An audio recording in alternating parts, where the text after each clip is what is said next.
Friends, family, and keepers of the faith, welcome to another Del Boy Diary blog. And as always, I'm going to stamp this. It's year 5, blog 21, or in legacy numbers, blog number 229, and it's dated the 12th of July 2026. And yeah, it's been a interesting week. Not too bad, I would say, really. I think a lot of people are sick about hearing about the weather. It's just that with a diary, specifically something like this, you write down what's affecting you. Do you know what I mean? Or what made you happy or what made you sad during the week. And so a diary like this, which is done for the week, is bound sure to mention weather at some point. And I really believe we are a bunch of moaners here in Britain. I know I am. Oh, I moan like crazy. But you know, we're not adaptable really very much weather-wise. You must have seen through 4+ years of the blog diary that there'll be mentions of gales or hot weather or rain or snow, gritters and all of that sort of stuff. You know, we're not adaptable very much to snow and ice and all of that sort of stuff. And of course, when I was doing all my walking, it was very prominent. You know, I mean, I was walking through all of it. So, you know, when it comes to this week where I started last week's diary, and I stated that Friday was the start of what they called the 3rd heat wave of the year, something that is not unheard of. But what is unheard of is 3 heat waves in the same year where the temperatures get to 35 degrees plus. And we're talking 3 heat waves in very close succession and reaching that 35 degree temperature. So yeah, it's on most people's minds. And of course, it really does affect you in different ways. Now, for me, I'm suffering a little bit with my back and my arthritis of my knee, which means that you're uncomfortable, which means that you rock from left to right, trying to find a comfortable position. And what does heat do? Makes you uncomfortable. So it elevates it even more, doesn't it? So, yeah, heat will be mentioned because A, it's in the news as well, and B, because it's affected me, you know, in regards to going back to work and looking after, you know, my mother, which we're all, it seems, love to hear about what's going on, which is the reason why I bring it up. And of course, because it's a major thing in my life, you know. So that there is that. But we're going to move to the news. Let's just get the news out the way. And it's a mixed bag. It's not all bad, but mostly, you know, I mean, just as the news is. The first one that comes up is Anne Widdecombe. Now, you might not have heard that name if you're abroad. I know of Anne Widdecombe because of the era that I lived in. I mean, she was a prominent conservative minister in the 80s. So what did I write down? And this is just from the news article. It just says, Anne Widdecombe, a former prominent minister of the 80s, was reported dead early Friday. Late morning, the report changed to a murder case with a 28-year-old listed as arrested and being questioned. So it's a developing story. Friday was full of former ministers talking about their time knowing Anne and what she did for politics. The news talked a little bit more about the exit years which is where she moved from Conservative to Reform, another party. And this was around the era of Brexit. And of course, her time on reality TV. And what I mean by that is that she did do a stint on Strictly Come Dancing, which I rarely watched, but it was at the time where the early days of Strictly Come Dancing was with Bruce Forsyth, which was far more entertaining than later on for many. For me, I was never really that interested. But seeing someone who doesn't look like she was going to be a dancer, and no, she wasn't, and seeing them get further than proper dancers or with more talent was funny. So, of course, there was a big stint in her there where she became, larger than life. So, yeah, I know of Anne, and she was a very strong, independent lady. That's all I can really say. I wasn't that interested in politics in the 80s. I'm not really that interested now. I should be. My age should sort of like make me more interested than I am. My dad was. I work in a government department, so I should really be more interested than I am. But I'm in IT. To me, the only thing it would mean for me is knowing that a minister has got the right technical equipment for them to do their job. That'd be it, really. And being as I work for the Ministry of Justice, that wouldn't really come into it too much. There's a totally different sort of like department for defence and all that sort of stuff. And we do talk to each other, but, that's just really more from a strategy point of view and budget. So there you go. So that was the first story. Very sad to hear of any death, regardless of whether you like them or not. The second one was about the weather. Go figure. The heat wave that started last Saturday, explained as going for at least 10 days,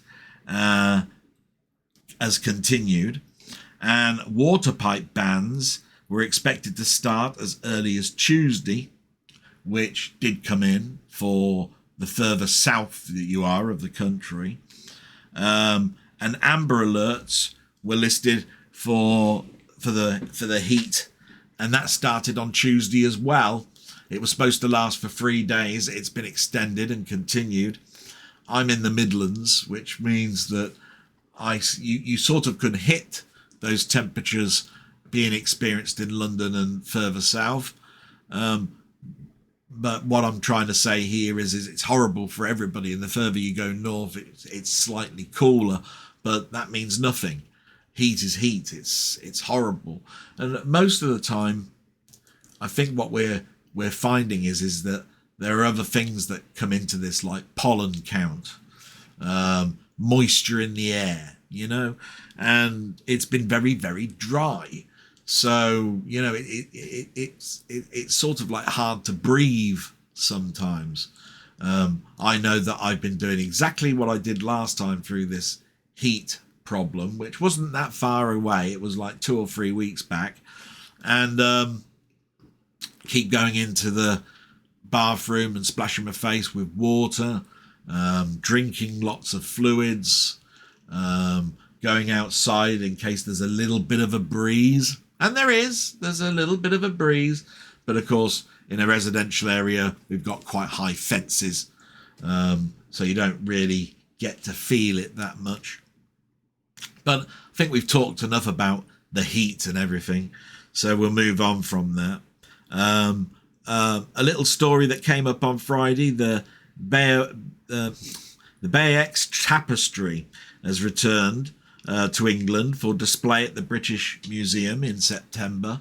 That's the tapestry, 1066 tapestry, and it's been around the world, in other countries, mostly Europe, I think. And it's 900 years old now? even more than that. Yeah, it's, it's 900 plus years. Because Battle of Hastings, 1066. So, and of course, I've never seen it in real life, only television and documentaries and all of that sort of stuff. So that's quite interesting. Nice to see it return, if you see what I mean. Then we get a little bit of the sport, and this is where I suppose you get some good and bad news stories. I mentioned last week that Wimbledon had started. We were approaching the second week, so we're now in that second week, and it ends, I think, today. And we talked about Arthur Ferris. Now, Arthur Ferris is a up-and-coming British tennis player. It wasn't his debut at Wimbledon per se, because he was in mixed doubles, I think, and doubles. So he was in doubles and mixed doubles around about 2021, 2022. But he got a wild card into Wimbledon this year to play solo. And he was through to the second week, as mentioned last week. And he got all the way to the semi-finals. So Arthur Ferris' Wimbledon campaign ended in his semi-final defeat, but was praised for his attempts in his first solo campaign. That was the news story. And it's good to get these news stories. I mentioned I'm not that big on tennis. I remember Tim Henman and Murray.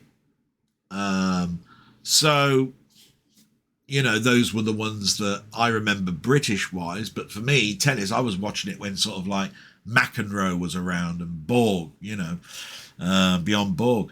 So that was to me when I was like, oh, wow, and it was because of McEnroe's tantrums and temper. There was even a song, about chalk dust, I think it was called. All of that sort of stuff made sometimes the 80s fun. Do you know what I mean? It was the late 70s, early 80s. It was fun seeing these, I call them a bit prima donna-ish, and they are. Now, I just know there's things at Wimbledon like Henman Hill and things like this. If that's still a thing now, it's probably been renamed since. But there you go. You become a sports personality, you get things named after you. I mean, in Formula One, there's Hamilton Straight or something at Silverstone. If you become 7 times world champion and that, these things occur for you. Whether you're immortalised, don't know. You'd have to tell me if there's still a Henman Hill. Don't know. And then we get to the World Cup. So we're now approaching the end. Last week, we were talking about the final 16, which was then going to move into this week into the final 8. And like I say, England were going to play on the early hours of Monday. So last Sunday, I was reporting that there was going to be a game that evening. And it was against Mexico, which were co-hosts. And what a bonkers game that was. I tried to get to sleep early, but of course I look after my mum. I did wake up late, but it was good because the match was supposed to start at 1, but it started at 2. And I watched the first half, and it was totally bonkers. Absolutely bonkers. There was a yellow card presented in the first 3 minutes for England. And I thought, this isn't going to go well. And I didn't see the whole of the match, I have to say. I did fall asleep.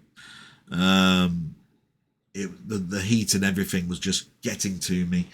And it was nice to wake up to a good news story, because you hear then that England had got through, and it was a mammoth event for them, not winning at that stadium ever before, playing in an area or an arena that's very, very hostile. It was Mexico's own arena, if you see what I mean.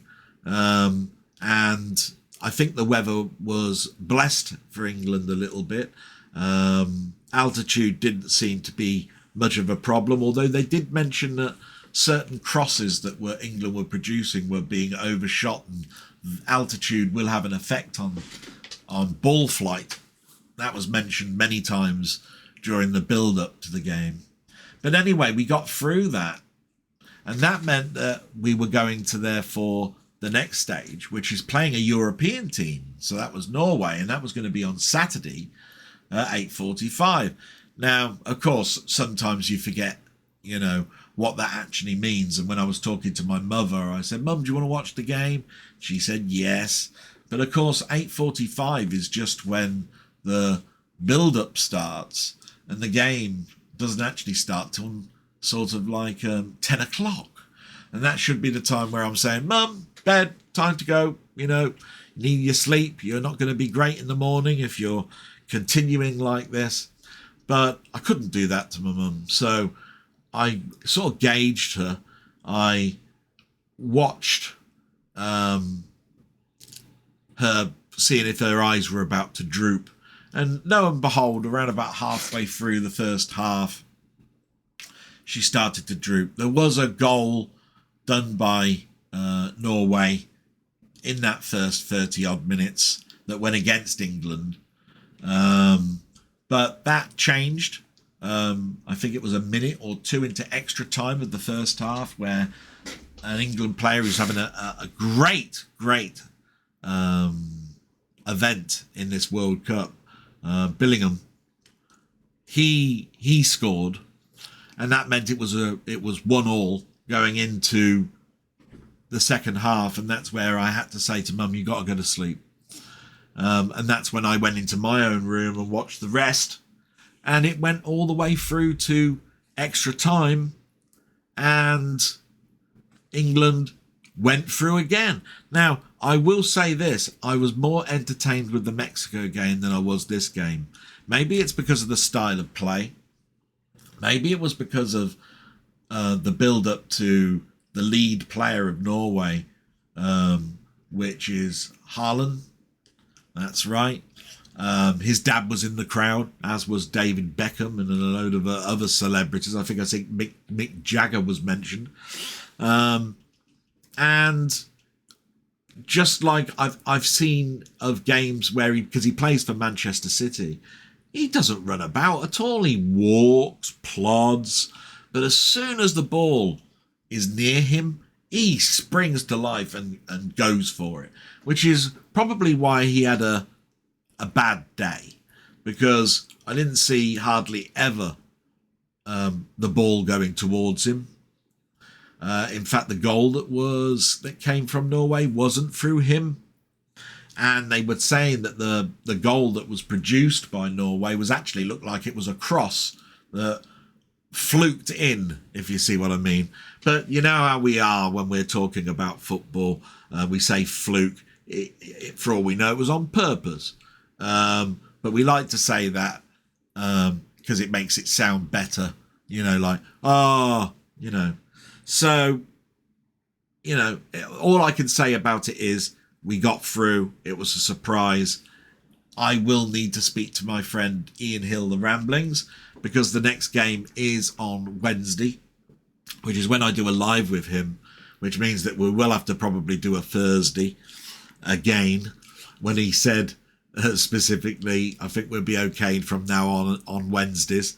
I know I'll want to see it, but I don't know what the time is. For all I know, it's early in the morning again, so it'll probably be perfectly okay for us to do the Wednesday. But at the moment, I'm expecting it to be Thursday. And of course, we're playing old rivals. And when I mean old, I mean, oh my God, old rivals, Argentina.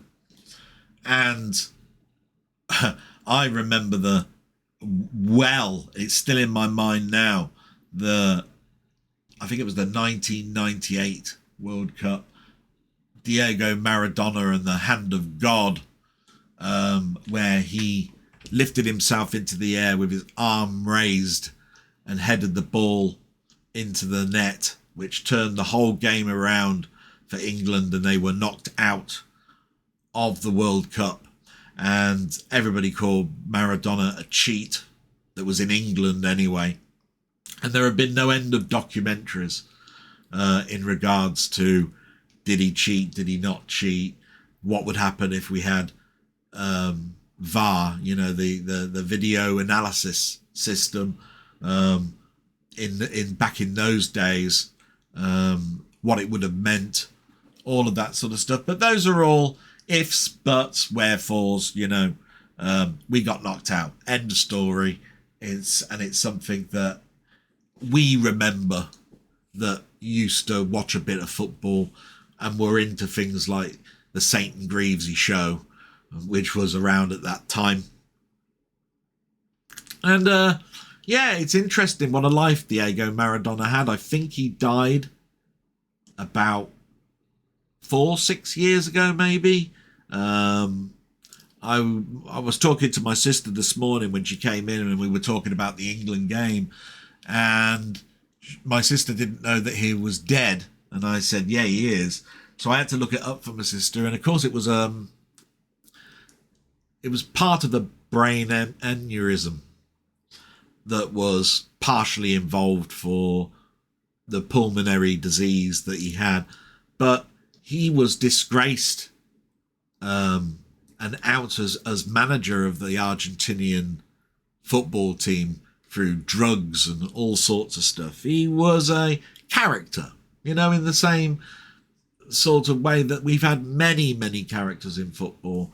I look fondly at, things like Bobby Robson and all of that sort of stuff. Not the same with Diego Maradona, but I look fondly at Pelé and all of those big people, because my dad talked about those an awful lot, especially the English game, especially when it was the Charltons and Bobby Moore, as I mentioned, and we even talked about Coventry an awful lot. So we had Scottish players that turned into managers for Coventry and all of that sort of stuff. So yeah, it was great to bond with my dad a little bit over some of those things and remember it. I wasn't the big sort of like sporty person that I was. Back then I was big, hefty. I didn't like sport. I only liked playing cricket. I didn't watch too much football, all of that. I watched the big events. I liked the snooker, I liked the darts, and that's still the case now. And later on I played golf, and I loved playing golf. Can't play that now because of my back. But there's still games I just don't like watching on TV. Golf is one of them. I don't like watching the golf. And I can't say I'm into the tennis, but I loved playing squash. Go figure. I lost a lot of weight playing squash. I learned so many little tricks that made the ball dead when it hit the back wall and then dropped down the side of the wall in the bottom corner of the squash court. And it meant that I didn't have to, run around too much, but I still was sweating buckets at the end, and I lost so much water playing that game. And more often than not, I won a lot of squash games. Less so with badminton, but then again, the person I was playing badminton with was our county champion. He introduced me to the game a little bit. You never get really introduced to the game because you played it in your back garden when you were a kiddie.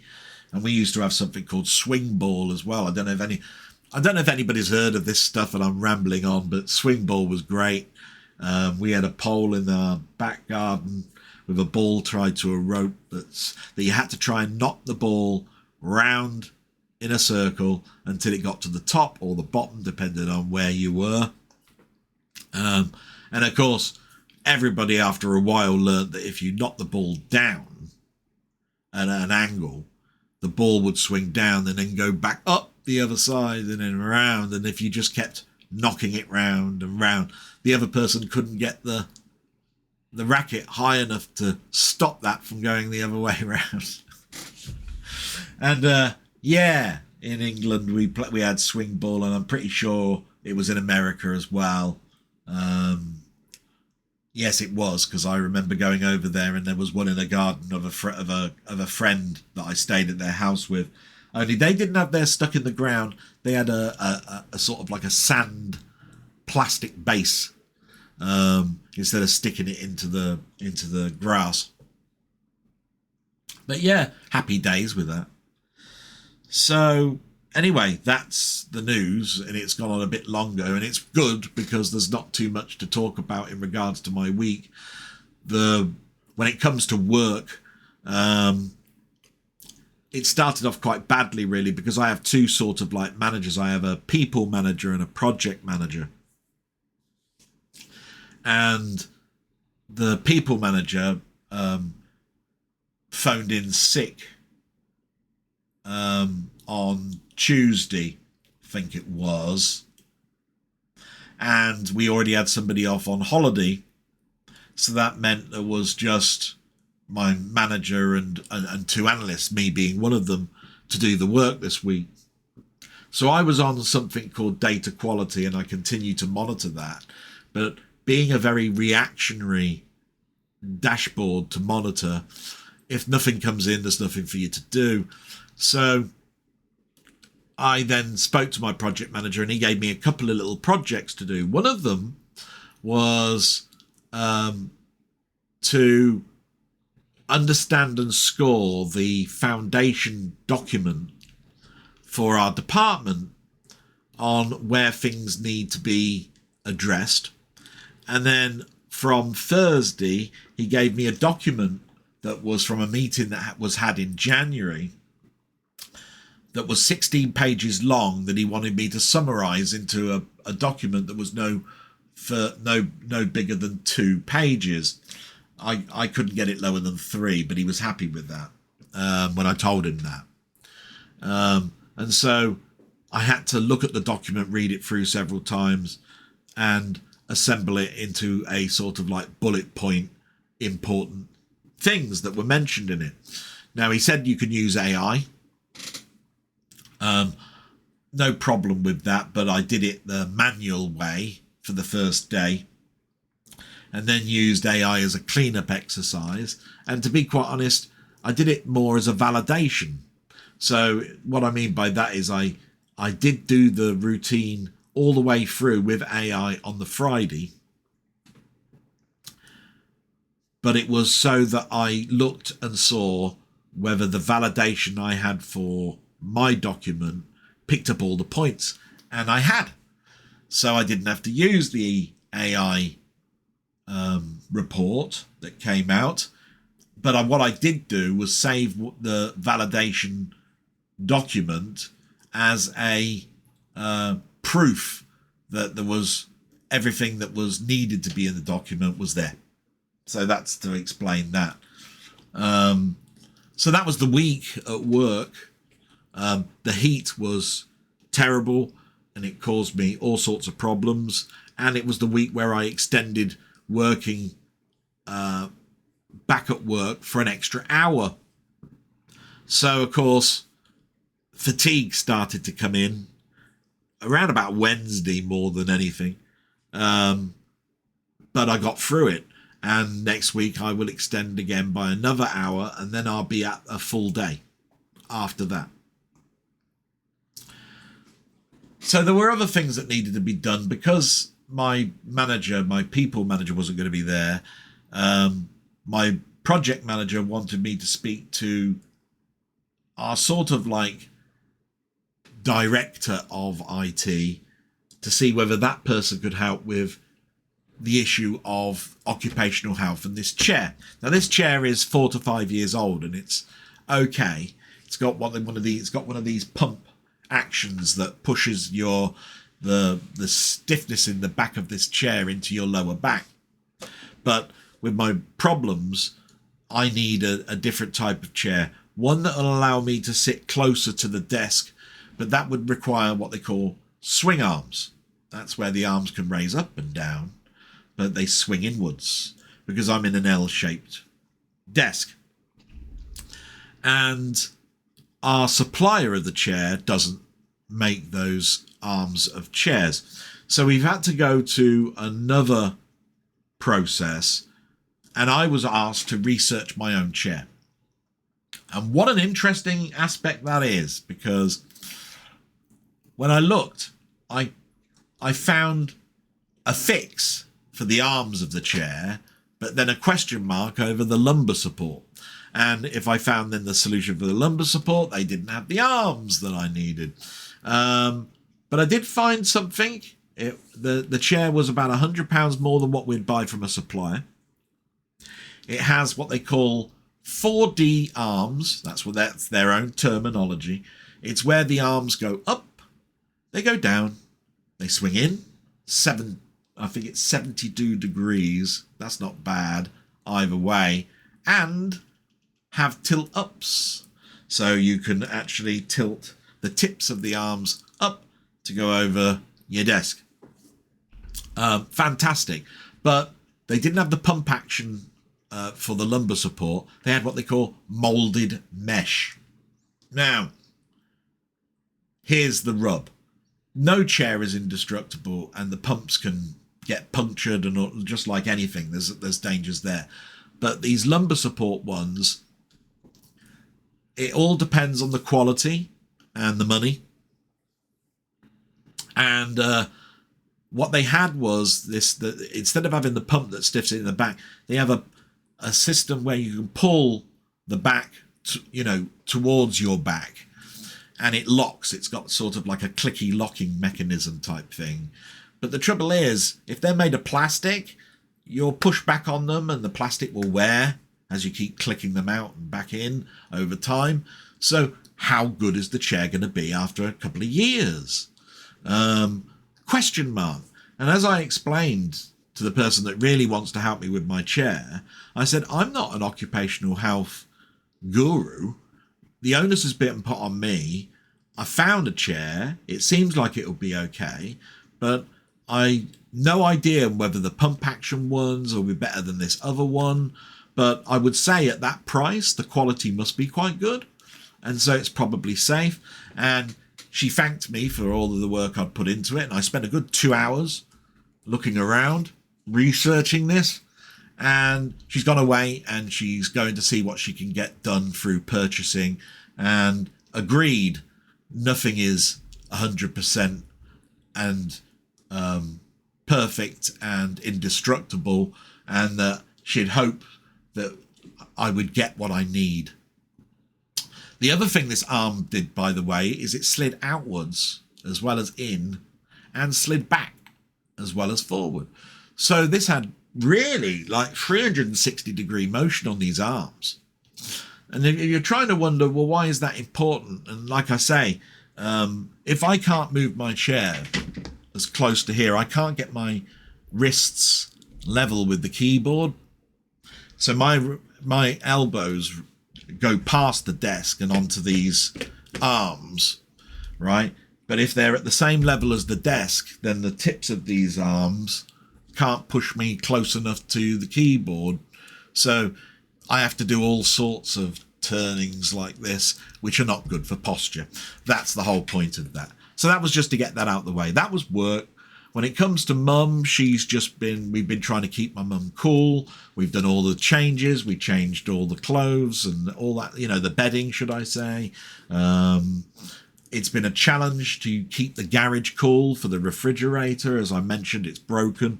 Every time I put the tumble dryer on, it seemed to stop the chiller because of probably the temperature and the age.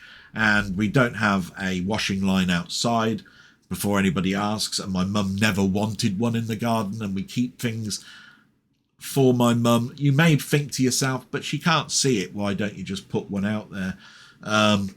It's not a thing to really discuss. We may go against my mum's wishes and do it at some point because the weather has just been so good.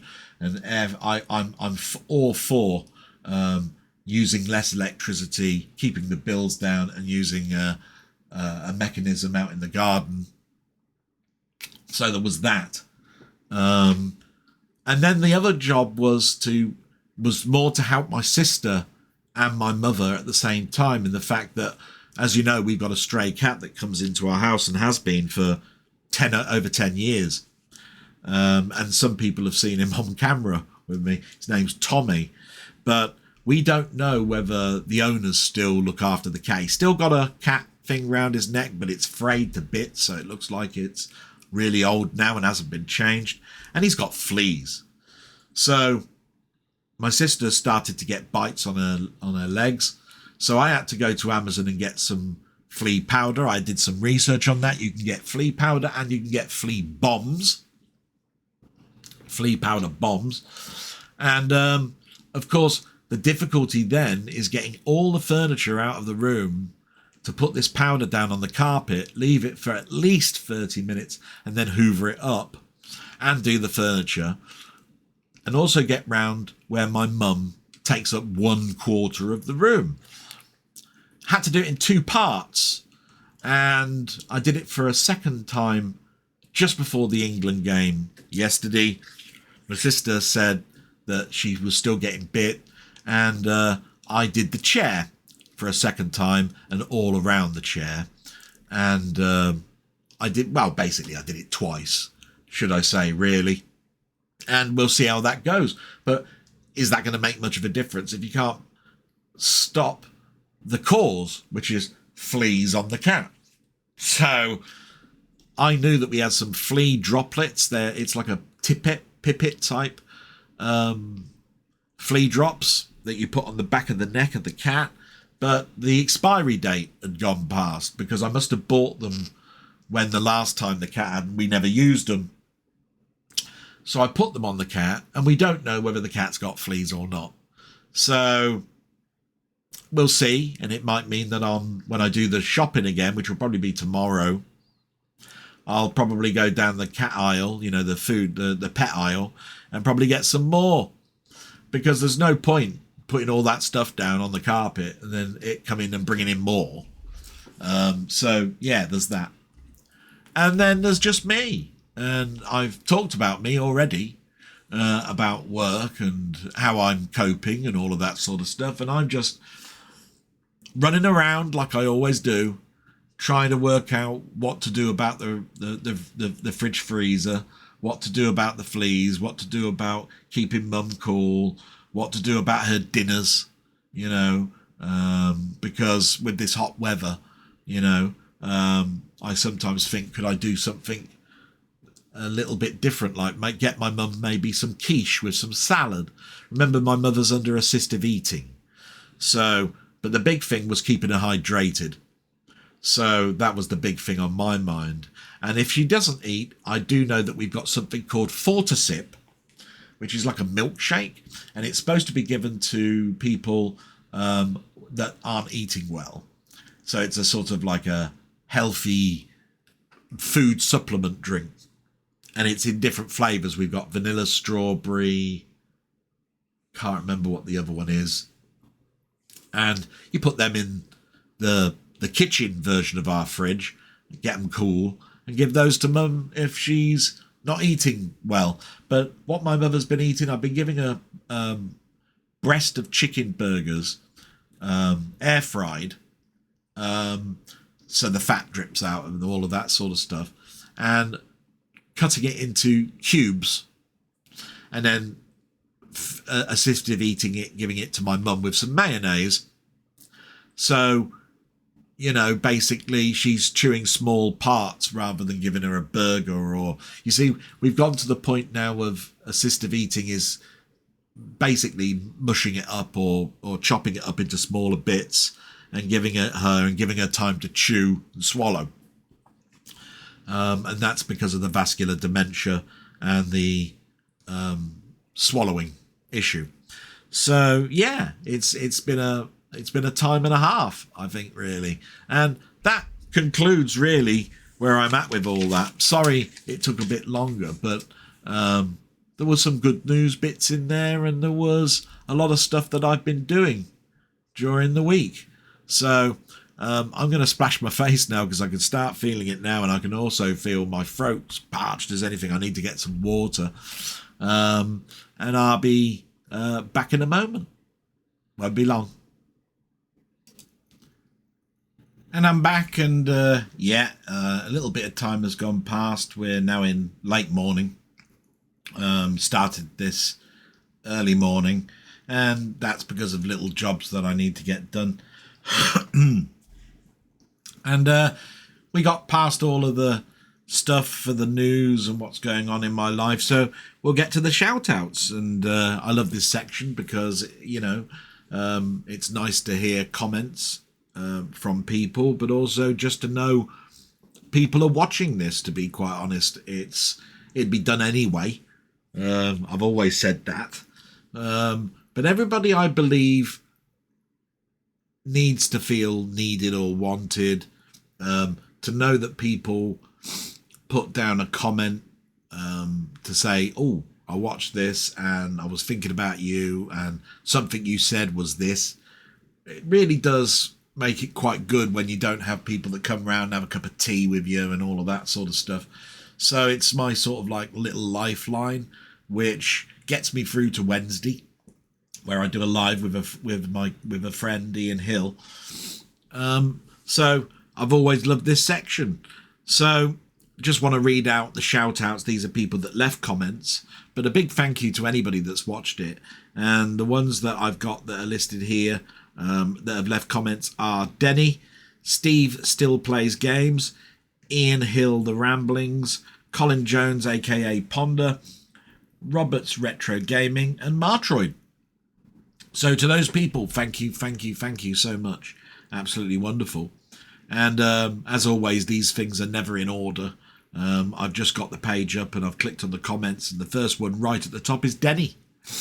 And it says here, hiya mate, thanks for the chat yesterday. As always, nice to catch up. Yeah, you may remember that there was a comment that said that he was finishing work at 5 o'clock. And of course, what tends to happen at 5 o'clock is that's when I'm by myself with my mum, because my sister's here up until a certain point. She's got her own life. I mean, she's got food to get and animals to look after and her husband and all of that sort of stuff. So 5 o'clock would be the time where I'm running around doing stuff for my mum. So it's very difficult to make phone calls and chat for a while. But we managed to get one in on a Saturday, and that was brilliant. And that's what that was all about. So it was really nice to have a little chat with my mate we hadn't done for a while. And he continues, I think we spoke about most things yesterday, so not much to update you with here. Though a YouTube site caught my attention yesterday called Retro Games. Yes, I know of this channel. I have watched it over a period of 6-7 months, probably not further back than that.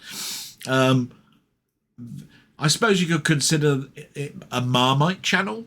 I find it sometimes very entertaining, other times cringy, but it's all down to what you sort of like accept about a YouTube channel, whether it scratches that itch or gives you that information that you didn't know, or it does use a lot of AI, so that will put some people off, but that's just that. I don't ever judge based on all of that sort of stuff.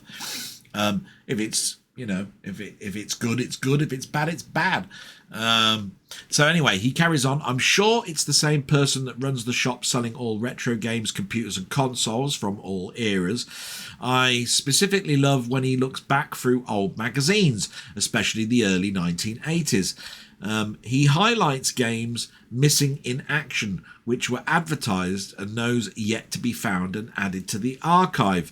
2 from Your Computer magazine from Spectrum Games, which went on to become Ocean Software, called Missile Attack and Galaxy Invaders. These are just the sort of things I want to hear about, not the standard video filters, top 10s and the like. I'll link something on Discord. Yeah, and of course I already know of it. I've seen that. I think the video was called Were Games in 1983 Getting Better? Something along those lines. And yes, he did have a copy of Your Computer. I did see the advertisement. I do remember bits and bobs of that magazine, weirdly enough. It's amazing how somebody will show something and you go, oh, I remember that now. Yeah. And there will definitely be certain advertisements in there that you'll just go, oh, yeah, I forgot all about that. A perfect example was one for Imagine software. It was a full-page colour advertisement of just a bunch of clouds, blue sky with clouds, and at the bottom it said, Imagine, play the game. That's all it was. And I remember that. Yeah. So, yeah, that's interesting. And if you're a member of my Discord, go and have a look. You can get a link to that video. Then he continues, my video is coming along nicely, though slowly. Still, but it's starting to take shape nicely. Definitely got the enthusiasm back now. I've decided to do a text adventure only channel. Many more ideas for videos than just wall-to-wall long plays. Talking text adventures, a remastered physical version of issue 1 of the classic Adventurer is out with added information. Order it from Lulu. A digital version is free to download too. I'll link this too on Discord. I can't express how good these are for anyone interested in text adventures of yesteryear. Absolutely fantastic. And yeah, we've talked about that adventure before, and you were explaining yesterday that it's finally become free to download, and anybody that's got a Spectrum Next, you're in for a really good ride if text adventures is your thing. And I have to say, I was well into text adventures in my past. From the Vic-20 days, really. Didn't see too many when I was at school. We had things like Pet Invaders and Lemonade Stand and things like that. Pac-Man and all of that sort of stuff. But text adventures I didn't really generally load up. But I did when I got my Vic-20. I had a number of Scott Adams games on cartridge for my Vic-20. So that was good. So he continues, so a question for this week. This is a Desert Island disc selection of your favourite 5 text adventures and why you'd like to play them before being rescued. P.S. This island has electricity and a computer to play the games on. Laugh out loud. Pass on my best to your mother for me, and you know I will. That's an interesting one. I haven't, I go back to text adventures, but not often, and nowhere near as much as I would a shoot 'em up or a platformer or a real-time strategy game or a God game or anything like that. But I was heavily into Scott Adams, and you'd think that because of Scott Adams, I'd probably list one of the very, very classic stories like The Count or I don't know. Anyway, The Count and his, I think there was 12 to 16 of these classic ones. I think there was one called Adventureland or Treasure Island or something. But anyway, but I really loved his, excuse me, Quest Probe series. Anybody that knows Marvel Comics will know Quest Probe was the collaboration between Marvel Comics and Scott Adams Adventures, or Adventureland International, and using classic Marvel figures linked by somebody called the Examiner. So the Examiner was trying to work out what made superheroes tick, and he had a portal device, and the character would pass through the portal and go out the other side, and it would say in the comic, now that I know what powers Spider-Man, I'll say the Hulk or something, I will now move on to my next target, and it could be, like the Avengers or something. Anyway, what happened in this is when you pass through the portal, that was the bit that you're playing. You're playing what the Examiner found out about the character while you're trying to complete the text adventure. They were graphic text adventures, and I had a disc drive at the time, so I played the Hulk and Spider-Man the most, although there were 3 Quest Probe games officially released, with a 4th that got to about a quarter of the way through, which you can now play. But the first one, the Hulk, I played a lot. Oh my God. I mean, just imagine you loaded it up, big banner telling you about Marvel and copyright Marvel and all of that. And the top half of the screen would show you a picture of a man with torn trousers tied up on a chair. And it would say, "You're Bruce Banner tied up on a chair. What do you do?" That's it. And you were tied up, and you were trying to think of all the ways. Well, yeah, Bruce Banner, he gets angry and he turns into the Hulk. I'm going to need to turn into the Hulk to get myself away from this chair. How am I going to do that? And you went through it in your system, like tip chair, rock chair, all sorts of stuff, till you found the solution, and then you moved on and on and on. Came with a there was a separate comic that you could buy. Certain countries had the comic in with the tape version of the game, but not every country. And I just remember playing Quest Probe the Hulk a lot. You'd probably think I'd put Spider-Man in there, but I remember playing the Hulk more than Spider-Man. Spider-Man was good, but I found it frustrating. Oh, yeah. Although the comic for Spider-Man was better than the Hulk one. Yeah, I will say that. But some of the best adventures were done by Infocom. And I remember playing The Hitchhiker's Guide to the Galaxy to death. I played that a lot. And because of a novelty reason, I played another Infocom game quite a fair bit. And it wasn't because of the subject matter. It was actually the comedy and the extras that came in the box. And that was...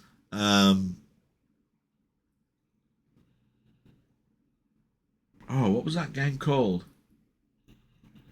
Anyway, the game that I played from Infocom was Hitchhiker's Guide to the Galaxy, and that was great.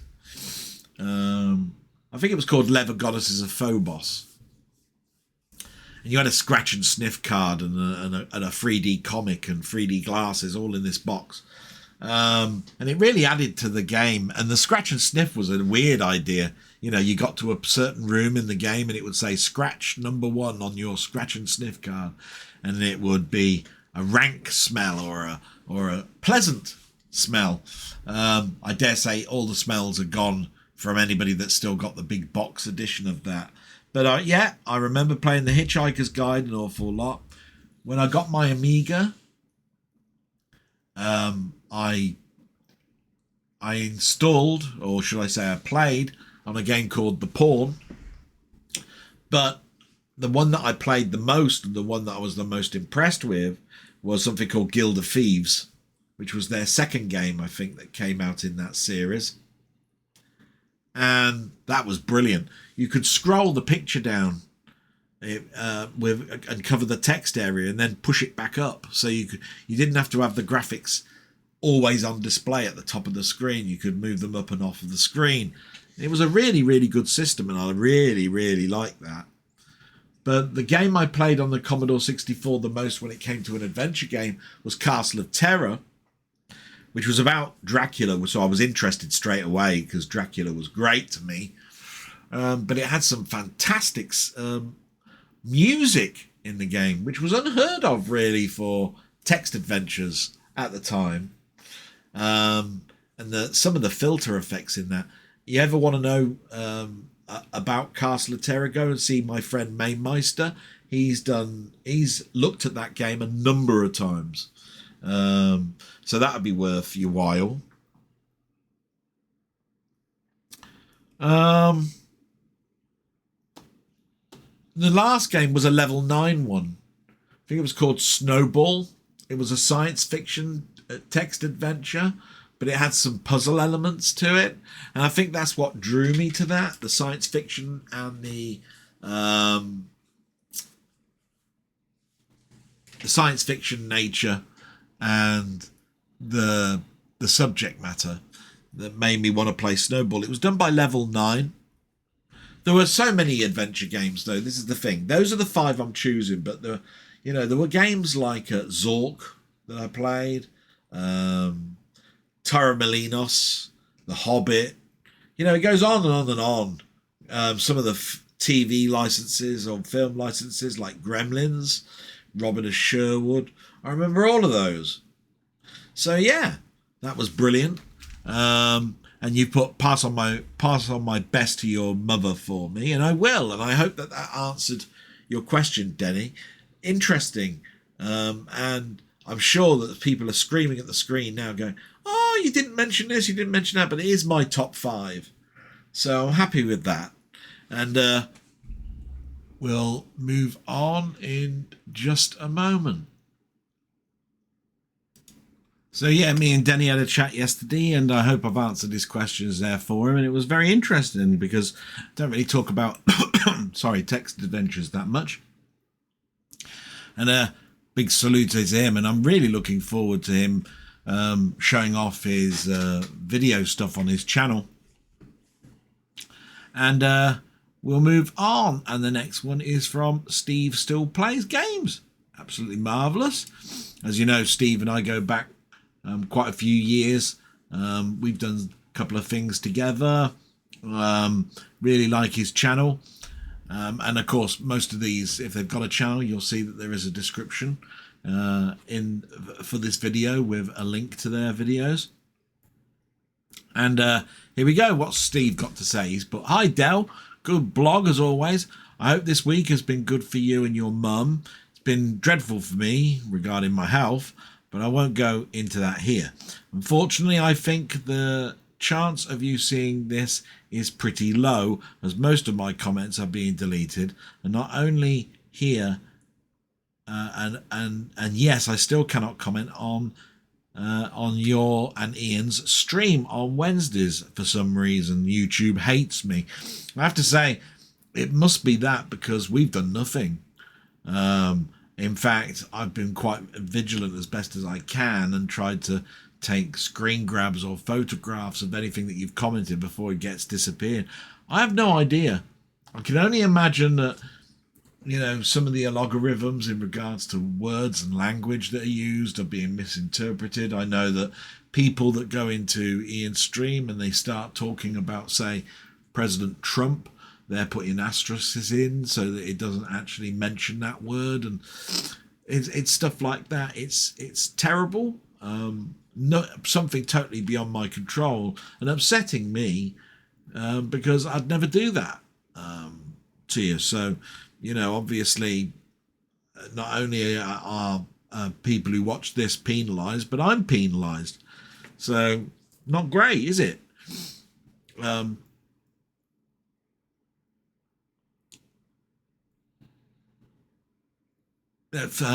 Hates me. I have 2 questions should you actually see this comment.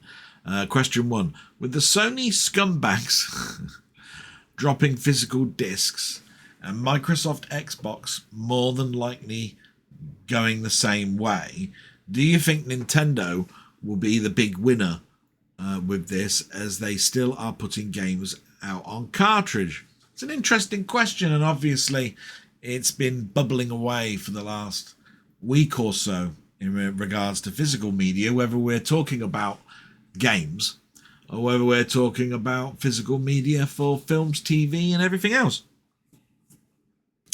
And you mentioned here that Sony, but Microsoft more than likely going the same way. They've pretty much mirrored what Sony do. So yeah, that's going to be the same, isn't it? Because you've already got an Xbox console, and there's a digital only version of the same console at a lower price, and it's the same with the PlayStation.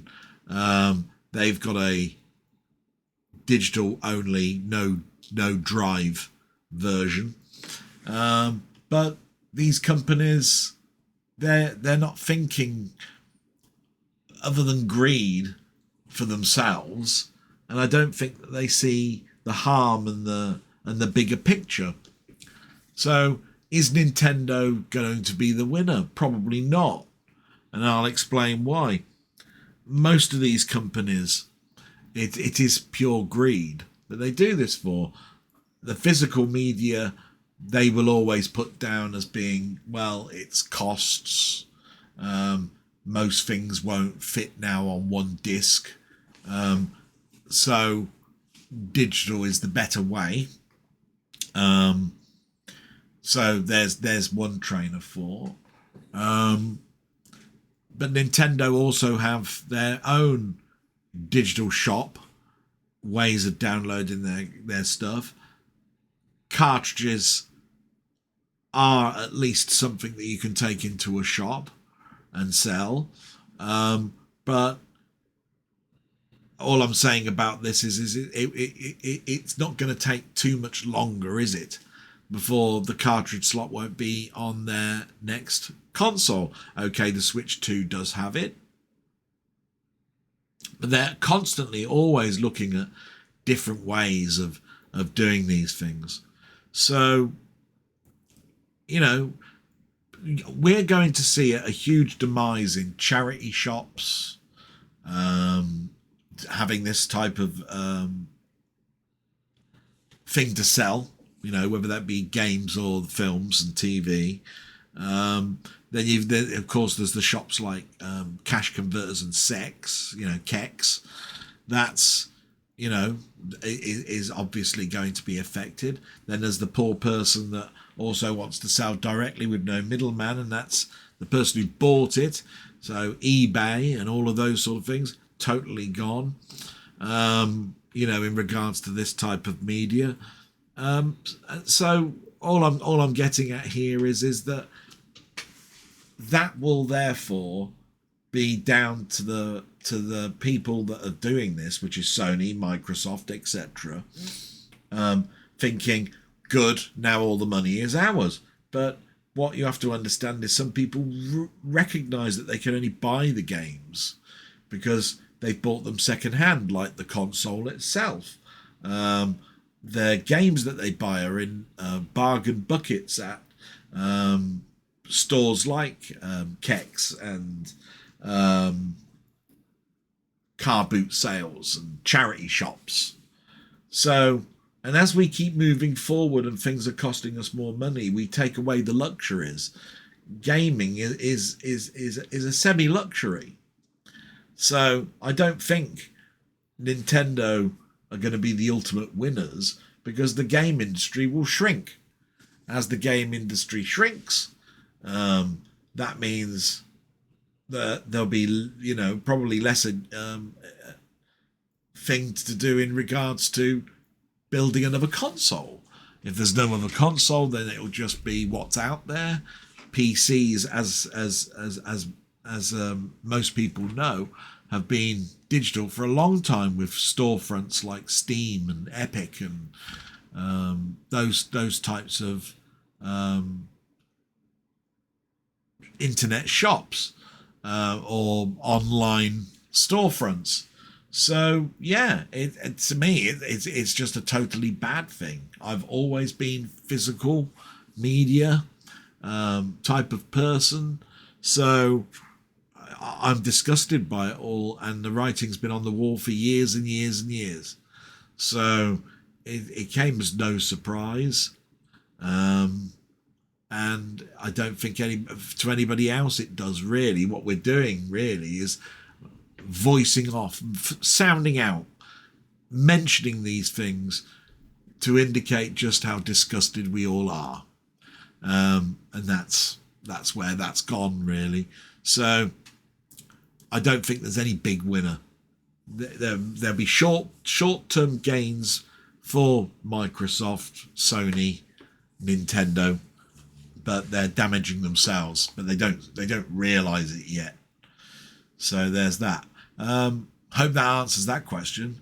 Number 2, when are you going to do a stream? It's been too long. Okay, I'm done. All the best, mate, to you and your mum. That's really nice of you, and I've mentioned it all the other weeks. I must admit it's mostly due to time and tiredness. After I've done this blog, and it takes me several hours, I'm less inclined to do a live stream on this day. Saturday is mostly prep, and Monday, Tuesday, Wednesday, Thursday, Friday is work and looking after my mum, as is, well, to look after my mum is actually 7 days. So you can imagine trying to do something is very difficult, and I gift myself the luxury of being able to do this for one day. That being said, I miss doing them. So as soon as I've got an opportunity, it'll be happening. There's less of the inclination now of what I used to do, which is not wanting to interrupt somebody else that's obviously more well established at doing something on that particular day, because many of my friends would have a date stamp of, say, even the title of what they do, such as the Friday waffle, say, from Mainmeister, which would make me go, oh, well, there's no point me doing it on a Friday, because my friend will be doing that and I'll want to watch it as well. But even if I didn't want to watch it on a rerun, there'd be more people and more my friends would be watching that than wanting to come and see this old codger trying to do something live online. When it comes to what I used to do with, say, Denny, where we used to have our talks, that's down to circumstances that are going on in our families. He works shifts. I don't. But when he's generally off shift, I'm there for looking after my mum exclusively, which means that I have to therefore keep moving away to go and look after my mum. So you can't sort of like set 3 or 4 hours aside in an evening to do something there. So there's a lot of little snippets of information that I think many people know. But it's really nice that you're missing something from this old duffer trying to do, say, play a game or something. I've never thought of myself as being anything unique, but I do recognise that some of these things are just done because of the fun, and they like to see their friends having fun, and that's the reason for it. Even if the information is not clear, 100% accurate, or the rest, it's all about watching your friend. So yeah, that's the best answer that I can give to that. I'm going to give all the best wills and wishes to my mum. So thank you so much for that. And if you haven't guessed already, Steve's got a channel. Please go and have a little look at it, and there's a link to it in the description.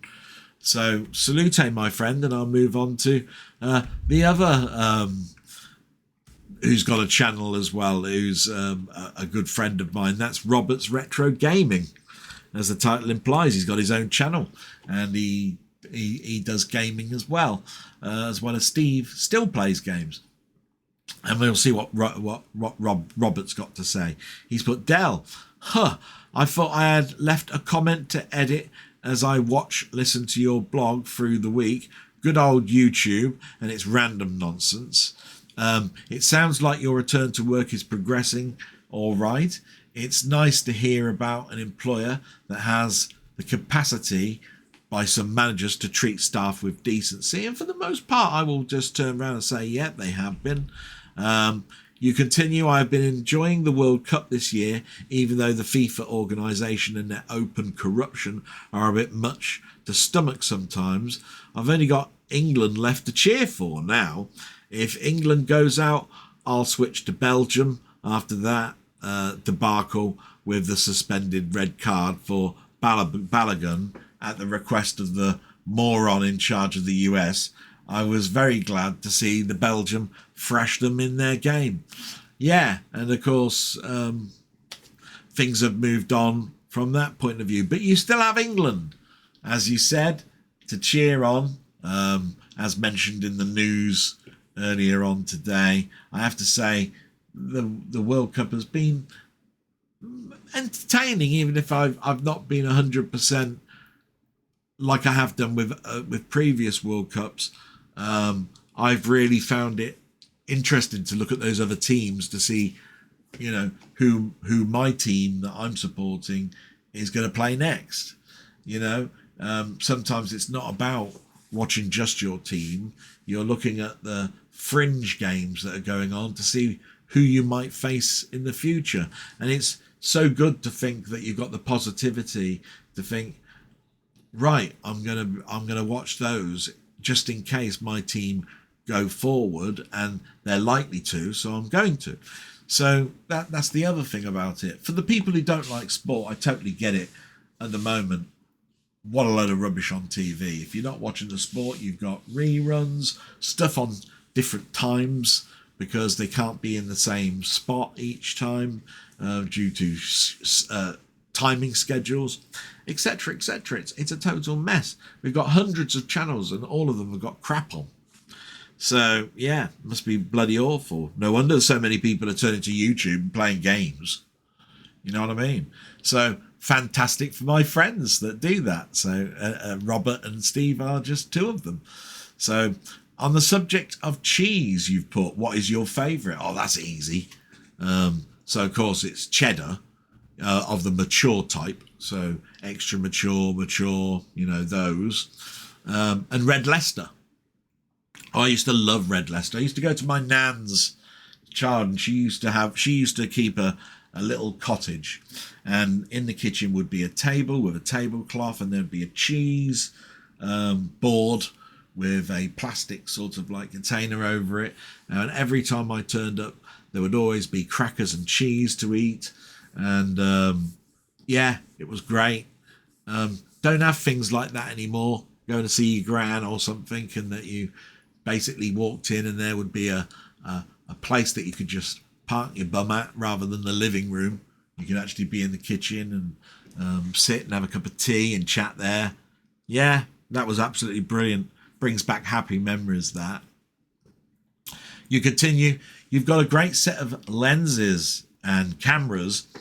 Do you plan to spend time on photography in the future? Photography's always been with me. Loved it. I've never passed on much knowledge, you know, other than thinking about a bit of composition to say to someone like Alan or whatever. But I've always been interested in it. Bought cameras through the years and became more serious when I joined the probation service. Really, when I bought that 700D that I sort of like showed last week. The lenses, though, are the most important thing, and the nice thing about it is that they're interchangeable onto the body of another camera that you buy later on if you stay with the same manufacturer, and in my case that's Canon. So I've got no problems with Nikon. It's just the interface. I'm more a Canon person, and have been for years. Like I say, I don't want phones to become our cameras.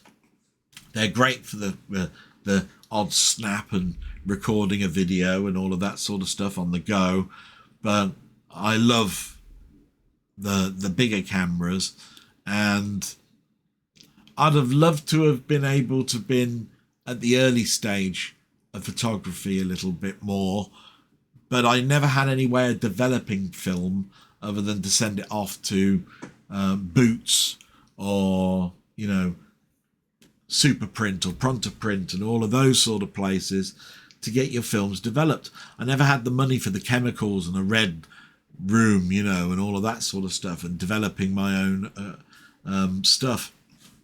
So wouldn't it have been great if I'd have had a hobby like that back in the day? That'd have been great.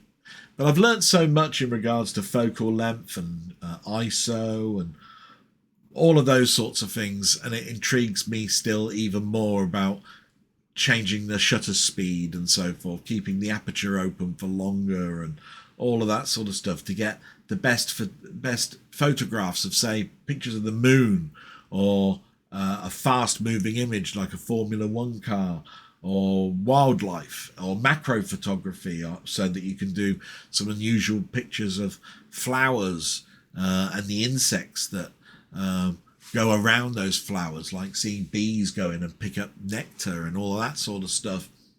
So yeah, love photography, and I hope I'll always have it around with me. You continue. Miss Kunk is very funny. I should look and see if she's done anything new recently. She's got a TV program called Mandy, but it's not Philomena Kunk, which is a character that she does for history and documentary spoofing. So I think the last one was probably Kunk on Earth or Kunk on Britain or something. There's been so many of them, I've forgotten the order that they are, but she writes them in tandem with Charlie Brooker. And I like Charlie Brooker. He used to do these end of year programs called the Brooker Yearly Wipe. And I've always found it the satire that's there was just absolutely brilliant. And of course, he's done TV series like Black Mirror. A very clever writer and somebody that comes also from a gaming background. He used to review games for magazines like The Edge, I think. So it's great that he develops his more into satire, which is great. You continue. Thanks for the shout outs. Of course, you're my friend. And kind words. Poor old Outrun. I can't help but think that it could have been ported much better to our beloved 16-bit computers. Yeah, because we mustn't, even though we're across the pond from each other. His computer of choice over mine were very similar but different. He had an Atari ST, I had an Amiga. But they developed the games on those two systems, ported them across to each other. On certain occasions, the Atari ST was better than the Amiga one, and on other occasions, the Amiga was better than the Atari ST. But Outrun was absolutely atrocious on both of the machines. And most people that look back at the time when that game was coming out also know that the other computers, the 8-bit computers, the Commodore 64, the Spectrum, they all had a pretty poor copy of Outrun. And it's a shame, because it's an iconic game. You continue. I wish you and your mum and family all the best, and I will pass that on. Thank you very much. And if you haven't guessed already, Robert's got his own channel. Please go and have a little look at it there. And I've just had a knock at the door, so I'm just going to come back in a moment. I'm pretty sure it's to change my mum, so it won't be a moment. So I'm going to say salute to my friend Robert, because I've just come back after changing my mother, and we'll see what the next person says. And of course, he's got his own channel. It'll be in the description. And we move to my friend Ian Hill, The Ramblings. So let's see what he's got to say. He's got a great channel as well, and I do a live with him on most Wednesdays. Sometimes on occasion, like the World Cup, it'll be on a Thursday, but generally it's a Wednesday at 8 o'clock. And we'll talk more about his channel a little bit later on. But what a great supporter of me, great friendship we have. Fantastic. And he's put, hi Delboy, hope you and your mum are managing to cope with the heat. I'm not coping well. I dread going to bed and trying to go to sleep, sweating and needing water, just driving me. Having windows can seem like a good idea, but lots of insects fly in. Then cars passing by sound louder. Sometimes you get a driver who thinks they are in a car race and speed up with a noisy engine. It's making me grumpy. And then I remember in the winter I'll be complaining about the cold. But I enjoyed our live together. It was another good one. I'm looking forward to Saturday's England game. I've just done my weekly Doctor Who review for the Web of Fear. Really enjoyed this story. Yeah, it's one of my favourites. The production was fantastic. all those tunnel scenes were created in the studio at Ealing. Also, there are some great location shots around Covent Gardens. I'm really enjoying revisiting these stories. I'm trying not to think about what I will do after the War Games. I might do some of the early years of 2005 Doctor Who, but it's not the same, is it? And I have to agree with that. It seems very much like, oh, I've got to do this. It's very difficult to say, I'll start doing things like the Mythmaker DVDs or videos, or the audio stuff and the radio plays and the books. So it can be a bit difficult, and you go into such complexity and comprehensiveness that once you've done them, that's it. And of course, finding missing episodes are very sporadic, and great expanses of time go by in finding those. So yeah, can be a bit difficult. But the good news is that you always find something. Like you're doing your X-Files at the moment, and we've been talking, haven't we, off air about all sorts of other stuff that we used to watch: Space 1999, Star Trek, Twilight Zones. It's just a huge smorgasbord of stuff that you can do. So I know that you're going to be around for years talking about your passions, so that's great. You continue, enjoyed a film called Tuna on a download. The concept of sound and the opening of safes made an intriguing crime story. I had such a good time revisiting two of my favourite films, The Big Sleep from 1946, a film noir with Bogart and Bacall, and The Graduate, 1967, with Dustin Hoffman, Anne Bancroft and Catherine Ross. It was Hoffman's breakthrough role. Loved it. So my question this week are, what films do you like that were breakthrough roles for the actors and actresses? I hope that isn't too difficult. It's not difficult, but I will say this, not necessarily is the first film that actors that I appreciate now were their first films. Breakthrough or breakout role can mean the film that, or TV program even, that made them a household name. A perfect example of that would be Clint Eastwood and the Dollars trilogy of films. He was in stuff before A Fistful of Dollars, A Few Dollars More, The Good, the Bad, and the Ugly. But I would consider to be his breakout roles. And I suppose the same could be said for another one, Sean Connery. Dr. No, the James Bond first film, could probably be considered to be his breakout role, even though he was in films before Dr. No. I suppose you could mention Matt Damon. Good Will Hunting was definitely a breakout role for him. And of course, seeing certain documentaries fills you in with some other ones, like Cameron Diaz. I remember that one. The Mask was a breakout role for her, and what a breakout role. I mean, starring in a Jim Carrey film. Talking about Jim Carrey, you'd have Pet Detective, I suppose, really as his breakout, even though he was in TV in Living Colour and other comedy type roles on stand-up and TV. But Cameron Diaz, she made a statement by walking into the bank with that dress that was so skin tight, and genuinely had a pretty good role in that film. She looked like she had fun. I'll never forget watching Thelma and Louise and looking at the Criterion Laserdisc I had of that, and finding out that Brad Pitt's first role was in Thelma and Louise. So that'd be another one. And when it comes to foreign films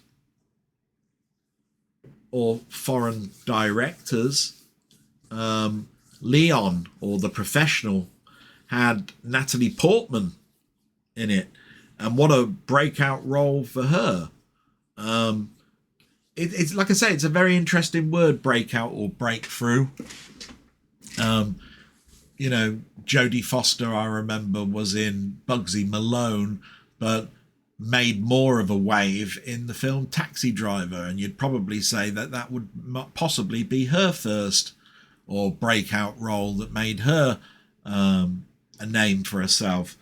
So there's a number of films there that I've talked about that were breakout or breakthrough.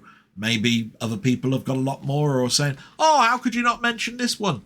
You know, I think Pumping Iron was Arnold Schwarzenegger's, which was more a documentary type film.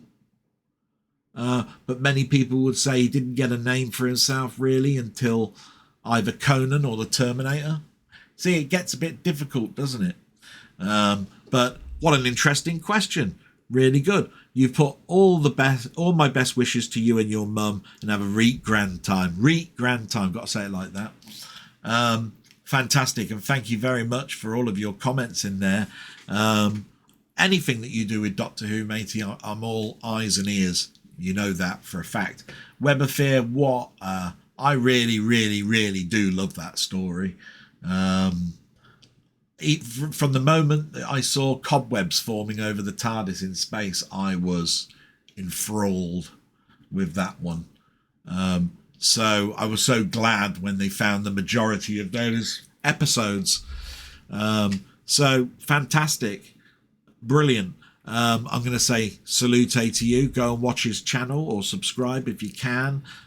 More about him later on when we get to the end and we talk about things that I've watched. And we'll move forward to my friend Martroid. And let's see what Martroid has put. He's put, I had a little chuckle when you mentioned changing the duvet covers, Del. Pet hate of mine, isn't it? Or, honestly, I am so useless at changing duvet covers. Mind you, there is a certain sense of satisfaction when one manages somewhat miraculously, it seems at times, to get it right. Anyway, keep up the good work, man. And I must admit, I'm getting better. I turn the duvet cover inside out now, and then grab the edges and pull it over, so it's the right way round. And I've tended to find that seems to be the best way for me personally to do it. Although trying to push it through and get it to the corner and then shake it is the old method I used to use. But brilliant. And even Robert got intrigued with this one, and he put a couple of days later, you got to get your entire body in there to straighten it out. Yeah, I sometimes feel like that's the way you got to do it. Just put the whole damn thing over your head and push it through and pull yourself out of it. Yeah, absolutely marvellous. So glad that was a nice little fun one to have there, Martroid. And I've got something here to show you that we have something in common that you mentioned the other day. So I'll show that when I'm showing stuff off at the very end. I hope I don't forget. So please look at the end where I'll show off what's arrived this week. And salute to you, Martroid. And we'll move to the last comment, which is Colin Jones, aka Ponder. And let's see what he's got. He always puts me on track of anything that I get wrong, so I try not to. My God.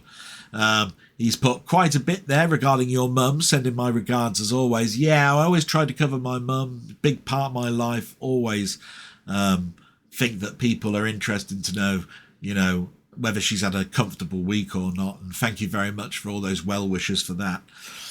You continue, hosepipe bans after one of the wettest springs in history, bad management. And I have to sort of agree on that. Local reservoirs could be improved. I saw, every time we have these heat waves and hosepipe bans come in, there's always some reporter at a reservoir where they're walking on gravel, and they always turn around and say, normally the water would be above my head, but because of this and that and the other, it's down here, and all of this sort of stuff. We've spent, our water bills are absolutely atrocious at the moment. Water gushing out of pipes in the middles of towns, and them gushing out water for days and days and days until being fixed, and all of that sort of stuff. You'd think by now you'd have had enough money out of us that you'd have been able to have developed systems better than they do, but there you go. Regarding Sony and their no physical media announcement, PC has been downloaded for years now, but I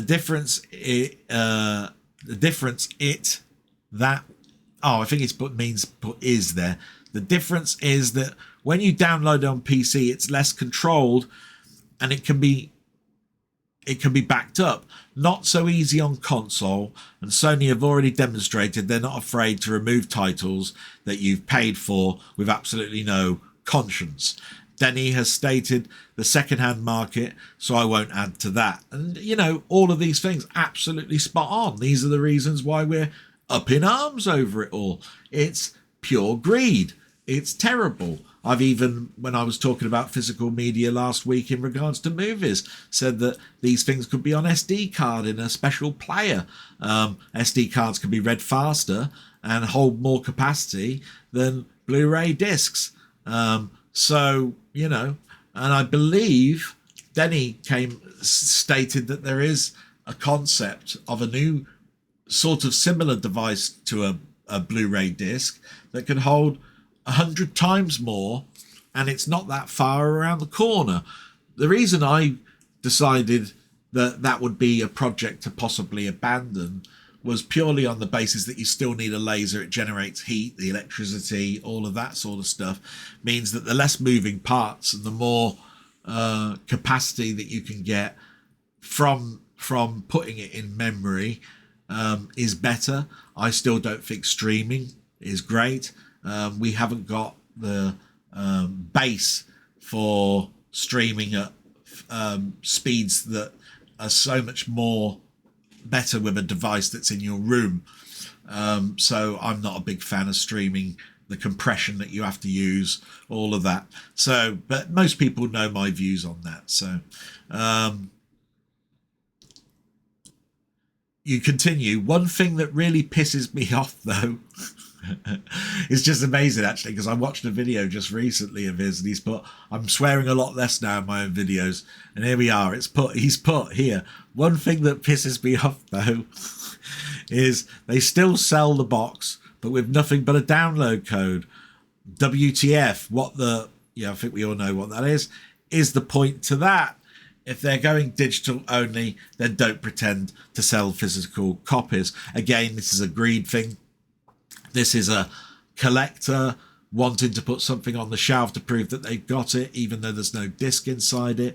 There are collector's editions where you get statues, USB sticks, booklets of art, all of that sort of stuff. And I was well into that sort of stuff. I bought no end of versions of, like, let's say, Halo.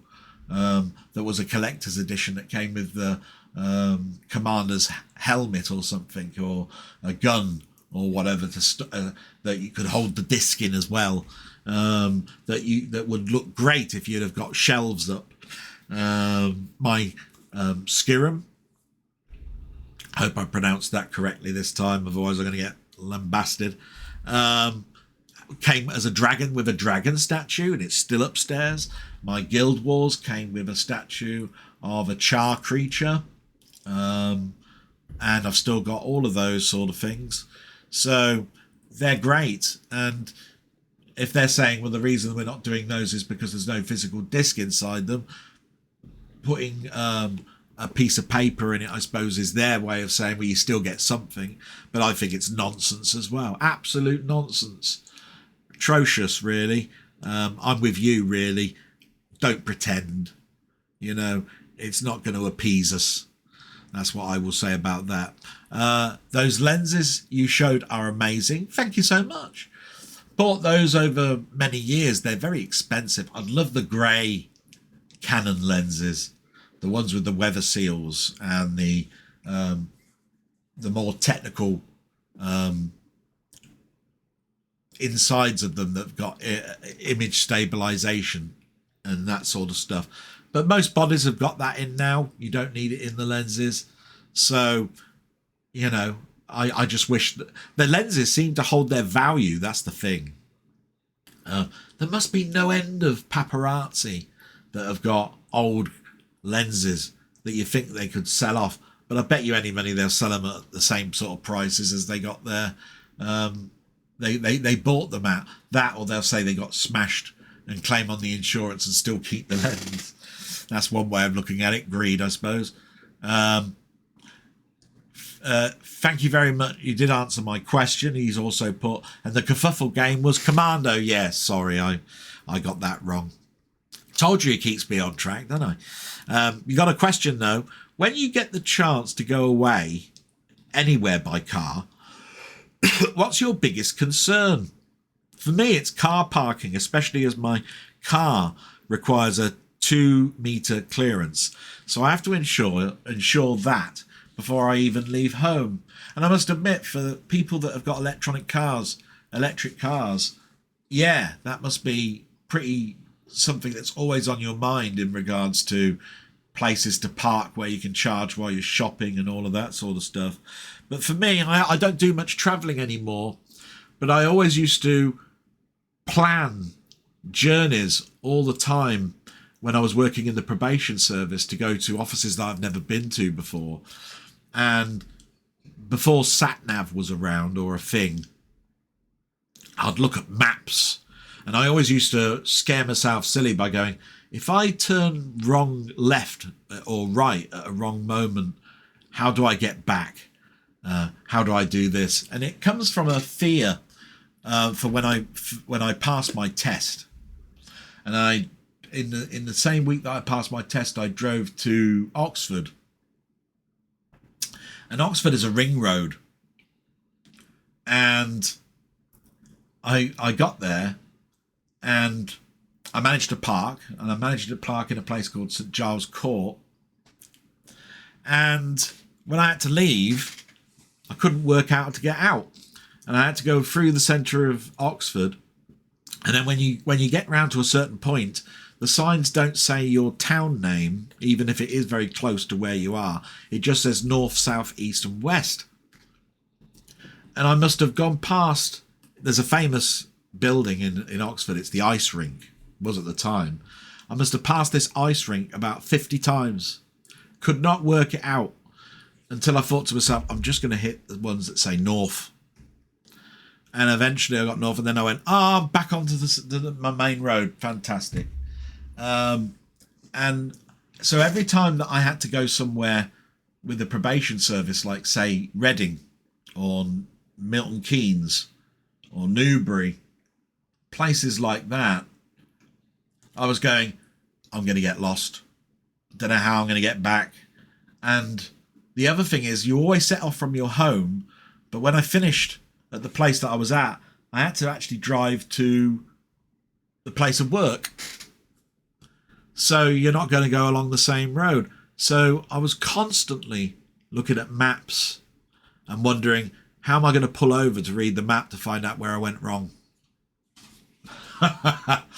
So yeah, that's me and panic-stricken Del Boy trying to find a way to do something.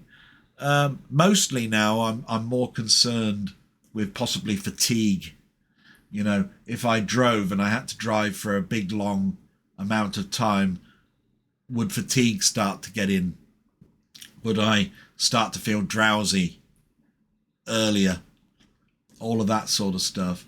But of course, everything else crops in as well, doesn't it? Car parking, where you're going to park. Have you got enough money for the car parking? Is it going to be a place where the only way you can do it is on your phone and you haven't got the app and you don't want to download the app and all of that sort of stuff? It seems purposely they just want to make things difficult, car drivers. But I haven't driven much just recently. So I suppose that will change, and eventually I will be doing a lot more of it. The next minor trip that I've got to do that's more than just going into my own town will be when I go to Pinfest, Jambon. That shouldn't be a difficulty. It's less than 20 miles up the road, not going to be an issue. I can't see it. That means it's a half an hour to 40-minute journey. So can't see how fatigue will cause a factor with that either. So absolutely fantastic. And that's the end of the comments. So I hope you've enjoyed that. And we'll move on now to the what I've watched on YouTube. And as you know, being back at work and all of that sort of stuff means I've been watching less and less. I've tried to also watch films so that I can talk about something on Ian Hill, the Ramblings channel on a Wednesday. And so really YouTube stuff was always going to be the stuff that I used to watch that were in little bites of like 10 minutes or so, or a long one that I can watch over several times, like in my lunch, at breaks, that sort of stuff. So anybody that knows me knows I split this into 3. So the first one is watched on YouTube, and under the watched on YouTube I have 4 specific channels that I watch religiously every week. Those are This Week in Retro, Tech Moan, Gadget Show, and Chronologically Gaming. They cover a lot of bases there. Hi-fi equipment, computers, gadgets, gaming. You know, it covers an awful lot of my bases there. And there was some interesting stuff there. So This Week in Retro had its 3 main topics. This week it was No More Pizza, Farewell to Scion's David Poster, and Is eBay Fantasy. There wasn't anything really new there for me. It's very difficult, I should think, to appease me really when it comes to new, because I watch so much on YouTube. No More Pizza was more about what we've just been talking about with physical media, with Domino's making a laugh or a dig at Sony by saying that their Domino's pizza company is going digital and that you now won't be able to order a physical pizza, which is funny, but, you know, at the end of the day, you know, it could have come from anybody. It didn't have to be from Domino's. That would have probably have cropped up in Facebook or social media at some point, because it's pretty obvious, isn't it? A shame about David Poster. I wasn't a big Scion user. I did have a Palm Pilot. I think that's what I had. But it was my friend that had a organizer more than me. Scion I always remember as being Spectrum Flight Simulator games. I think they were the same company. Pretty sure they were. So I didn't really buy much of their electronic stuff, but they were great for electronic filofaxes. And I do know that they sold loads of them. So David Poster died just recently. So shame about that. And his eBay Fantasy is an obvious one. Because anything that you want to buy retro-wise has gone up in price so much that eBay now has prices that they've got to be pure fantasy. That was the whole point of that. But they've been like that for years. It was the same when I was buying statues, comics, trading cards, records, CDs, DVDs, anything that says out of print, and they're going, oh yeah, so that must mean it's about 300 quid then. You know, fantasy, pure fantasy. Good luck to those that are trying to get that sort of money. I'm sure you'll find some idiot with cash on the hip that will buy it. There you are. Not me. Can't afford it these days. Tech Moan. This was an interesting one because he'd bought himself a new amp. And the one thing, this was an amp for his hi-fi equipment rather than the movie side of things. And it's interesting to note that amps are so expensive and that the big companies are phasing them out. His old amp from the 70s was dying. He likes the look of a certain type of amp, so he likes silver rather than black, and he likes those VU needle meters. Now, you can buy amps that don't have VU meters. They don't always have to be silver, but he was saying in this that if you want those ones, they cost nearly $6,000 to buy. Who's going to spend $6,000 on an amp? Jesus, that's what it is, an amplifier. It just makes the sound louder or the sound out. It's got DACs in it, you know, a digital analog converter, right? But You know, VU meters, do they really cost that much to actually manufacture? Has amp technology gone so brand new that the insides of them look totally different to the ones that were around in the 70s and 80s? I think not. This is another of those things. But apparently they're phasing them out. And the cheaper one that he tried to look for him cost nearly £800. Okay. And in the end, he went to eBay and bought something that would have cost £3,000 and spent £1,500 on it. So eBay not always fantasy, as mentioned in the episode before it, you know, with This Week in Retro. But £1,500 for an amp. Still look at it and I go, it's a bit too much for me. And then you got the speakers to buy. I know all this because of the amp that's down there for me and my Atmos speakers, my Denon. It still didn't anywhere near £1,500. I think that amp down there was $799. And this was 5 years ago. Bought at the same time as the TV. The speakers were bought a year afterwards because I couldn't afford them. But because it's an amp, you can connect any sort of speakers to it, and I roughed it for a year. So not really a big problem to me on that one. That was a very interesting program on Techmoan. Gadget Show had a couple of videos out. There was our biggest future tech predictions. Were they correct? ? Again, it's going over the old stuff that they've done before and compilating it and putting it out. But it was very nice to do. They had one of the commentators that used to be on the TV show showing going to the BT office and looking at their advancements in motion sensors and touchscreens. And of course, all of those things came true. We've had them even in our phones and things now. So it was great to watch that, reminiscing. I really do like all that, going back to the old stuff. It's why I like sometimes going to Mainmeister's channel and watching those micro live channels that he loves to do. They're sort of like watch-alongs. But that's not the only thing he does. I'll talk about that later on. And then you've got Chronologically Gaming, who's still in 1982, unfortunately. But he must be getting close to the end now. And his one game that he showed off was the BBC Micro's version of Beeb Trek. Yes, BBC's own copy of the old Star Trek game. Which is great because I used to love that game. I had that on the Pet, I think. No, actually, they had Pets and Apple computers at my technology closet college, and it was the Apple, I think, that I played Star Trek on first. For that, I don't think I had a Pet version. I don't know if there is a Pet version. Somebody will have to tell me that before I start looking it up. Which I will do, pretty sure, after I've done this, I'm sure. So those are the four main ones. What else did I watch? I watched Stu View TV. I've seen him several times, his channel, but I don't subscribe to him. He did a perfect TV for Saturday of the 70s and 80s, and it's great. Again, nostalgia drew me into this. It started talking about Tiswas, Swap Shop, the banana splits, the double deckers, all of that sort of stuff. So great that was.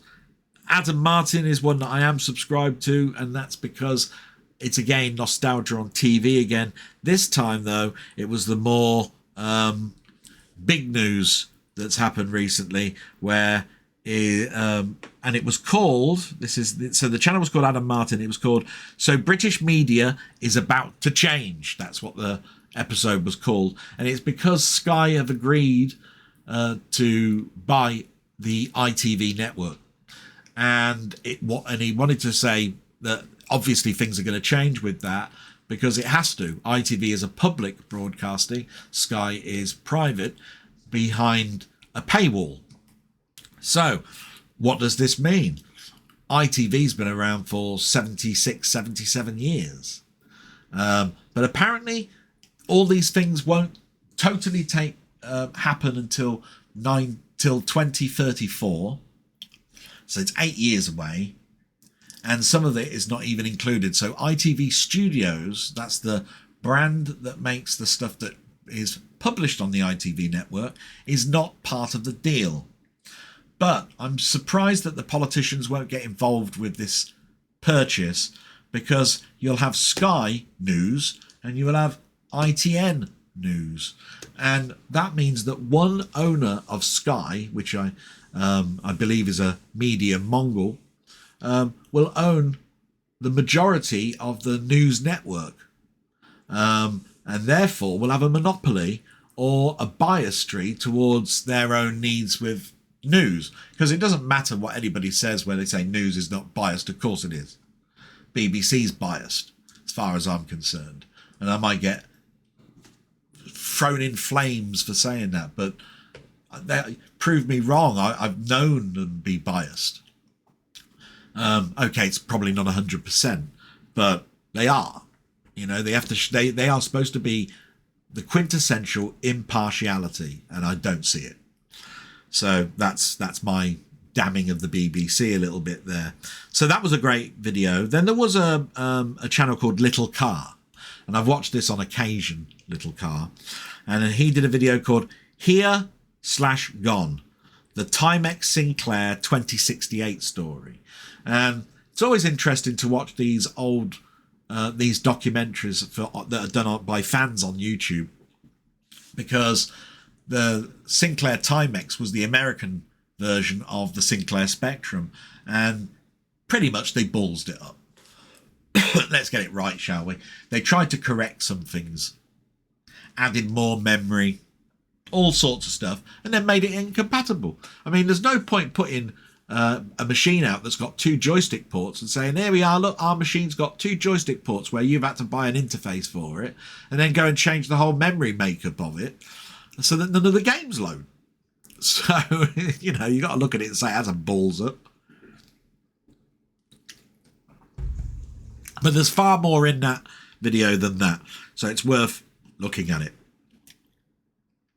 Now, the next one was just because Blade Runner was shown on TV this week. It was on BBC 3, I think.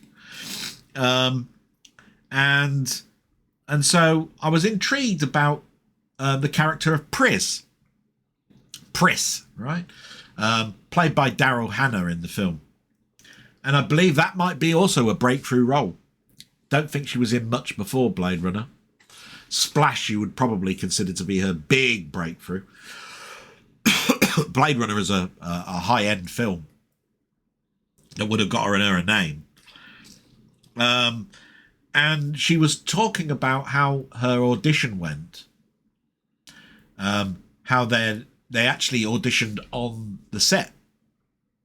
And they actually managed to choose their own clothes and makeup and then reenact part of what the part was. And she was one of just about 4, I think, that were going to play Pris, and she was ultimately chosen. But the one that came second was also going to be a replicant in the film, and they ran out of time to develop the screenplay, so they had to cut that role out. A shame. But Blade Runner, how did it turn out? One of my favourite films. That's how it turned out. So it was just interesting to watch that. A nice little 10-minute discussion from Daryl herself, talking about the character of Pris. Then I saw, and it came up in my alerts, this, because it wouldn't normally, a channel called Slime House. Interesting title. But this is one that I probably have seen another video from a totally different channel 3 years ago, or 4 years, or even more, where they went to Jonathan Ross's office to look at his toy collection. So it was called Jonathan Ross Toy Collection Tour 2026. And wow, what a collection he's got. And he's a big comic person, because he's even written his own comics. I've got actually signed comics of his. And I've met him. He used to go to comedy. He used to go to comic stores, and he came to our town and signed some of his comics away.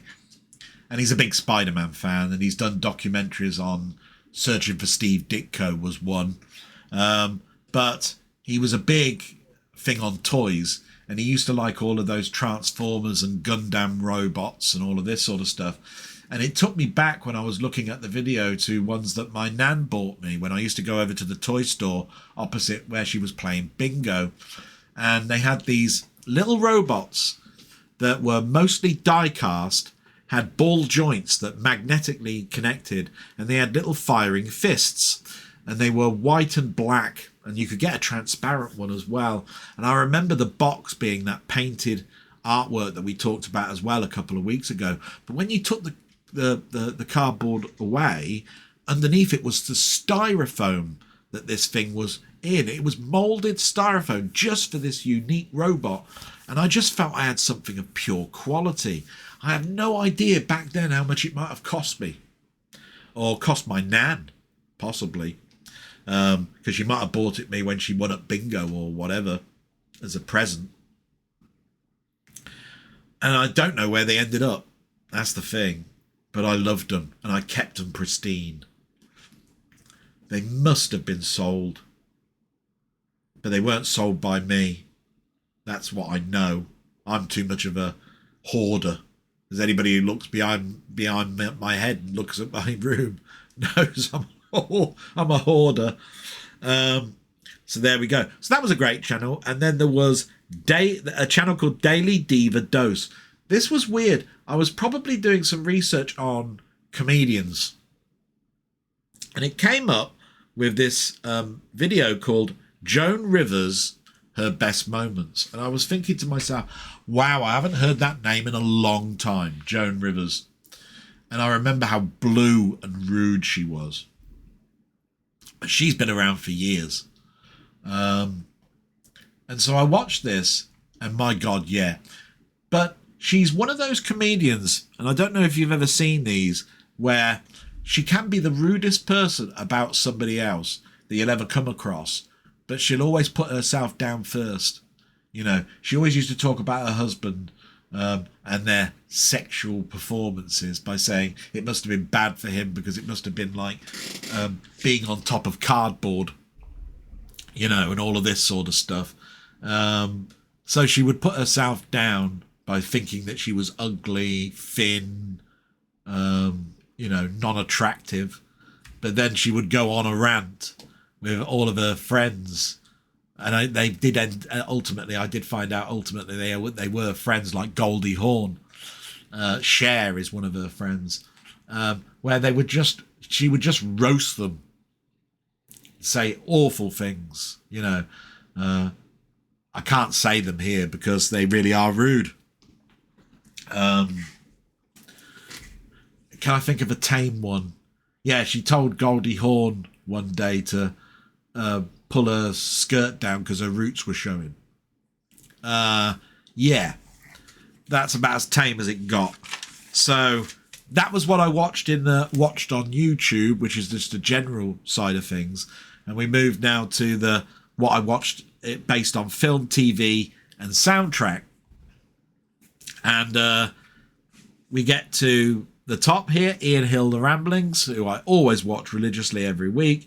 And as I said, please go and subscribe to him. Just look what he's brought out this week. Look, man. Top 5 action and adventure films between 1977 and 1983. Doctor Who review of The Enemy of the World. X-Files review season 6, episode 19. What Have I Watched, episode 26. And Live With Me, episode 115. I mean, my God, that's something every day. This is what you have to think about. If you want something where you want to see something every day, and it's constantly updated every week and for the whole of the year, there's your channel there and then, straight away. Please go and have a little look. His description's in there. And of course, we do a live. You're all welcome to come across. It might be on a Thursday this week. I'm not sure yet. But there's announcements all the time. movie collector, as I said, that's that projectionist that I watch. He did Ultimate ABC Home Cinema with Anderson Jones. This is a guy that's turned his house into a cinema. Basically, you walk through the door, it's like going into the kiosk of cinema. You go through to the living room where the projection is.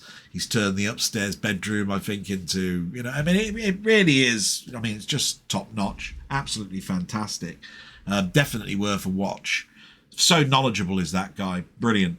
Unfortunately, there's nothing from Just Joshings this week. He usually does at least a little film short, but with the heat and everything, he's probably very busy, and he's learning to drive as well. So watch this space for his next video.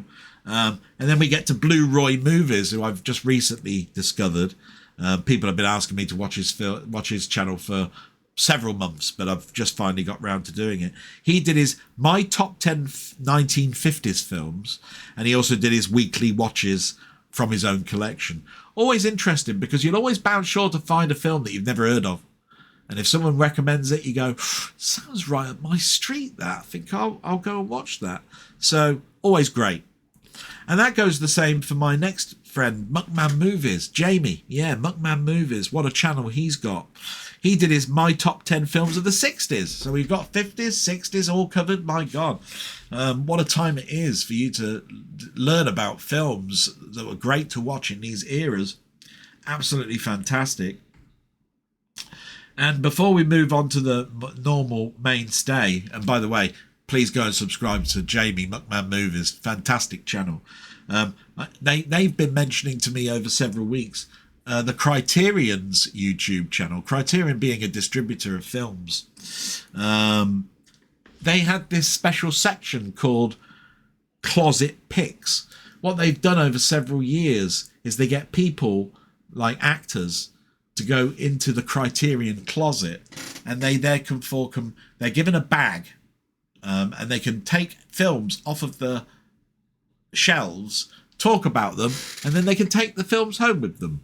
So they've had David Tennant and Jodie Foster and Ted Danson and Robert De Niro and directors as well, all going in, and they talk about their films, and they take it off the shelf and show it. Absolutely marvelous. I had a great time. So many actors that I wanted to know. I wonder what Gina Davis is going to talk about when it comes to her, that film, because they're not talking about their own films, or the majority aren't. They're just talking about films that inspire them, or what they really, really like. And of course, it tells you,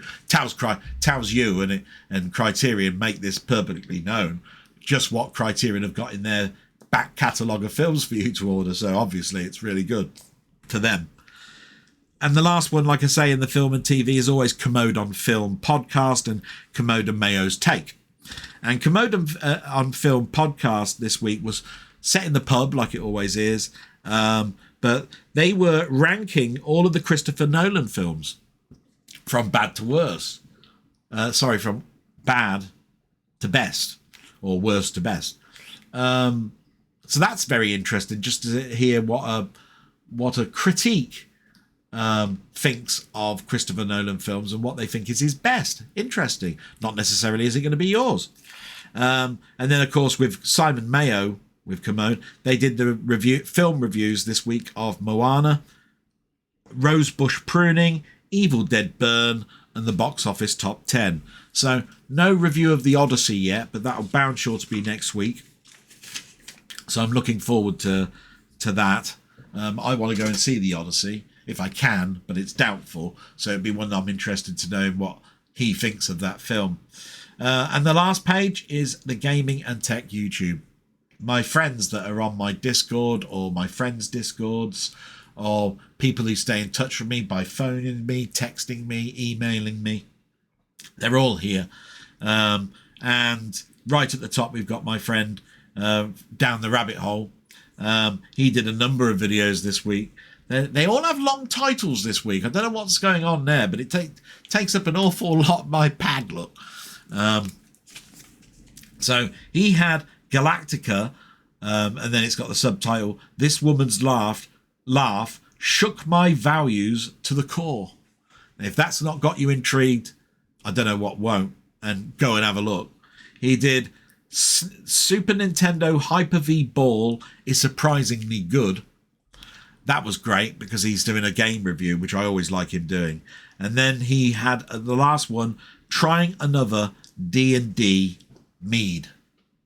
So he's a big sort of like drinker of like whiskies mostly. But this one's quite good because it involves Dungeons and Dragons, which means he dresses up. And, you know, mead is something that you drink in Dungeons and Dragons games, you know, a flagon of ale or mead wine, you know, and so forth. So that was great. Fantastic channel. Please go and have a look and subscribe. And, of course, details in the description. Then we've got the same Canadian royalty because they're both in Canada. Robert's Retro Gaming, which we mentioned earlier because he commented. Just look at what this guy's done this week. My God. Dwarf Fortress Classic, episode 45. Minecraft Play, episode 201. Atari ST Play Bionic Commando. Pico 8 gameplay. They Started It. That's the name of the game.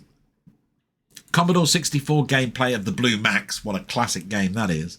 An Atari 8-bit gameplay of Super Bunny, Rum Runner, and Cronus Rift. Cronus Rift there being my favourite of those videos.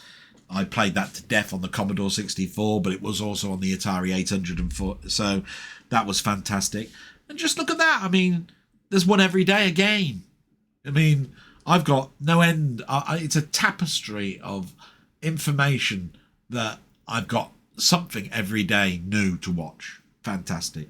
Then you got Steve Still Plays Games, who commented earlier, and I'm so glad that his comment remained on my channel. No idea why his others get removed. Possibly words that are in it that are being removed. I don't know. I really can't answer it, but it's definitely not me, and I'm just glad it showed there. He did a Spectrum game review. Well, not a review, but him playing a game called Sewer Escape. That was quite fun. Commodore 64 gameplay of Hunchback 2, which I have great memories of because not only was it featured in a micro live because of they were showing kids playing games, which is very rare on micro live, I have to say. It's got an unusual sprite in Hunchback 2, where if you land on a corkscrew at the bottom, you spin round like you're wrapped round the cogs. It looks really, really impressive for the year. And of course, I always love the title tune of it as well. It lasts, I can't say exactly, but I think it's from memory, 28 seconds, the title tune. And I converted it to MIDI one day and put it through my keyboard with proper instruments, and it sounds great. He also did an Arlasoft special. Arlasoft being a friend of Mainmeister and Steve, who programs games, and wanted to show off some of his C64 games, which I've seen a number of times, and I never get tired of looking at this coder. He's a fantastic coder, you know. The only thing that I don't think he's done on the Commodore 64 is a game with a scroll routine in it. I'd really like to see him tackle something like that. They've been single screen stuff or flip screen, but not scrolling. You know, like a shoot 'em up like Iridium Alpha, say, or Salamander, or Nemesis, or 1942, or something like that. Really like to see him do something with a scroll routine. And not only did he do that, but he also did My Gaming Years. So he started a series called My Gaming Years, where he's showing off games that he purchased or played in certain years. He's brought two out this week, 1978 to 1979, which he combined, and a 1980. Now, he did start doing this on his previous channel, but he got wiped, his previous channel, and therefore he's had to start them from scratch again. So, always great to see those videos. And if I could give anybody some advice when it comes to YouTube, back everything up. Back everything up. My God. I know I've backed mine up, so that's great. Then we move to my friend, salute, my friend, and hope that's great for your channel, and hope some people go over and like and subscribe to some of your stuff. Then we got Colin Jones, aka Ponder, as I said. I watch his channel all the time. He did a walkabout and drone flyover stuff of Porthcawl and Tenby, because he's been on holiday this last couple of weeks. So that was really nice, because I've been to both those places, believe it or not, Porthcawl and Tenby. So that brought back some memories, and haven't things changed? My God. Then we salute my friend, and as always, his channel's listed in my description. Seb's Place. Brilliant. He did a sort of mini documentary type thing on the company that produced games under the name Domark. And he wanted to come to the end and say, was this company dreadful or divine or a little bit of both? So it's always nice to see these things. Personally, I've seen a lot of them. So it's nice to see Seb doing it, but I've seen them, and I know what usually the outcome is, and I've guessed the outcome before I got to the end. But it's always nice to listen to Seb talk about his passions. So absolutely go over there and watch that, and if you can, give him a like or subscribe. And finally, we've got my friend Mainmeister, who got me into this thing in the whole damn first place. He did 2 live streams this week, Atari 800 and Vintage Gaming. And he also did his Friday Waffle Live, which went on for, I think, 4 hours this time. I couldn't be there for it all because I'm looking after my mum. But it's got a lot of things for me to look back on there. So I'll be rewatching that over this week if things get a little bit difficult for me to find stuff. And that's, like I say, the end of the blog. But as always, some stuff comes through, or I just want to show something that's arrived this week that might be of interest. So we'll go to overhead cam. There we go. The first one is to my friend Martroid. This was not bought this week, but we were talking about Ray Charles 2 weeks ago, and he mentioned that he'd got this Rhino collection of Ray Charles, and that he fell in love with, this particular artist. And I said, I've got that, and I don't know where it is, but if I do find it, I'd show it off. And here we are, look. There it is. It's the Ray Charles, the Complete Country and Western Recordings, 1959 to 1986. It's a 4 CD set with a booklet, and it's done by Rhino. You can look at you can freeze frame that, and you'll see the top symbol at the top right hand corner. Look, Rhino. There's all the tracks. I don't know if I can get it in focus or that will actually show you what it is there. Absolutely brilliant. The booklet is lovely. Look at this. What a lovely booklet, and it's full of linear notes.